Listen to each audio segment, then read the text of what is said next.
আমরা আমাদের ব্যবসা বা প্রতিষ্ঠানের জন্য যখন একটি ওয়েবসাইট তৈরি করার কথা চিন্তা করি অথবা এক্সিস্টিং ওয়েবসাইটটাকে আরও বেশি মডিফাই করার কথা চিন্তা করি, তখন নিজেরাই যখন ফেসবুকে বা গুগলে সার্চ করতে থাকি এবং আমাদের পরিচিত জনের কাছে জিজ্ঞেস করি যে কোন কোম্পানিটা ভালো হবে। ঠিক এমন সময় আমাদের কাছে প্রচুর পরিমাণে বিজ্ঞাপন আসতে থাকে বিভিন্ন ওয়েবসাইট ডেভেলপমেন্ট কোম্পানিগুলোর। এই বিজ্ঞাপনগুলো যখন আমরা দেখি তখন আসলে নিজেরাই কনফিউজড হয়ে যায় যে কাদের কাছে যাওয়া উচিত বা কাদেরকে দায়িত্ব দেওয়া উচিত আমাদের এই ওয়েবসাইটটা যেন চমৎকারভাবে করে দিতে পারে। আবার বাজেটেরও একটা বিষয় থাকে। কেউ হয়তো ৫-১০ হাজার টাকায় করতেছে, কেউ ২০, ৩০, ৪০, কেউ বা ১ লাখ আপ। আসলে কাদের সাথে যাওয়া উচিত?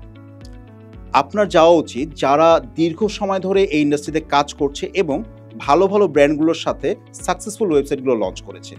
আপনি যখনই কারো কাছ থেকে ডেমো চান বা এই প্রতিষ্ঠানগুলোর কাছ থেকে তাদের প্রিভিয়াস অভিজ্ঞতাগুলো জানতে চাবেন, তখন একটি জিনিস খেয়াল রাখবেন যে তাদের পূর্বের করা ওয়েবসাইটগুলো কতটুকু ব্যবসা সফল বা তারা কত বছর ধরে কাজ করছে, ভালো, ভালো ওয়েবসাইট করেছে কিনা, এই ধরনের জিনিসগুলো মাথায় রাখা উচিত।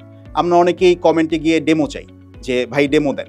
যখন তারা ডেমোগুলো পাঠায়, এই ডেমো লিঙ্কগুলোকে নিয়ে আমরা কখনো আসলে চিন্তা করি না যে এটা আদৌ কোনো ভালো ব্র্যান্ড বা কোনো কোম্পানির ডেমো তারা দিল কিনা। দেখা যায় যে অনেকে ডেমো মানে ডেমোই, লোগোটাও ডেমো থাকে, কন্টেন্টগুলো পিকচারগুলো ডেমো কন্টেন্ট থাকে।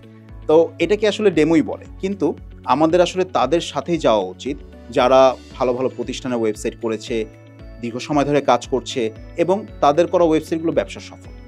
যেমন উদাহরণস্বরূপ বলা যায়, আমরা ফারাইটি বিগত ৮ বছর ধরে কাজ করছি ইন্ডাস্ট্রিতে এবং বেশ কিছু ভালো, ভালো ব্র্যান্ড বা প্রতিষ্ঠানে কাজ করা হয়েছে আমাদের। তাই যখনই কোনো ক্লায়েন্ট আমাদেরকে আসলে নক করে, তখনই আমরা ডেমোর জায়গায় এমন কিছু লিঙ্ক দেই যারা আসলে ভালো ব্র্যান্ড, আমাদের নিজেদের তৈরি করা এবং ব্যবসা সফল। তাই ওই ডেমোগুলো বা ওই লিঙ্কগুলো দেখে কাস্টমার রিয়েলাইজ করতে পারে যে না, তারা ভালো কাজ করছে, তাদের ট্র্যাক রেকর্ডটা ভালো। সো তাদের কাছে যাওয়া যায়। এই যে একটা কনফিডেন্সের ব্যাপার, এই জিনিসটা আসলে আপনার জন্য দরকার। তাই আপনি যখনই কোনো কোম্পানির সাথে কাজ করবেন, অবশ্যই ফলো করবেন তারা কত বছর ধরে কাজ করছে বা কতগুলো কোম্পানির সাথে কাজ করেছে, কোম্পানিগুলো ভালো কিনা, এই বিষয়গুলো। এছাড়াও আফটার সেলস সাপোর্ট, এটা কিন্তু বড় একটা বিষয়। দেখেন, যে কোম্পানিগুলো আসলে ৫,০০০ টাকায় আপনাকে ওয়েবসাইট করে দিচ্ছে, ওরা আপনি বলেন তো কিভাবে আপনাকে ৫ বছর উইদাউট এনি এক্সট্রা কস্ট আপনাকে সাপোর্ট প্রোভাইড করবে? স্বাভাবিকভাবেই একটা প্রশ্নের ব্যাপার। আমরা উদাহরণস্বরূপ যেটা করি, আমরা ফারাইটি যে কোনো কোম্পানির সাথেই ডিল করি না কেন, আমরা 5 ইয়ার্স একটা এগ্রিমেন্ট করে ফেলি। উইদাউট এনি এক্সট্রা কস্ট ৫ বছর পর্যন্ত তার ওয়েবসাইটে যে কোনো ধরনের টেকনিক্যাল প্রবলেম, যে কোনো ধরনের আপগ্রেডেশন, এটা আমাদের দায়িত্বেই থাকে।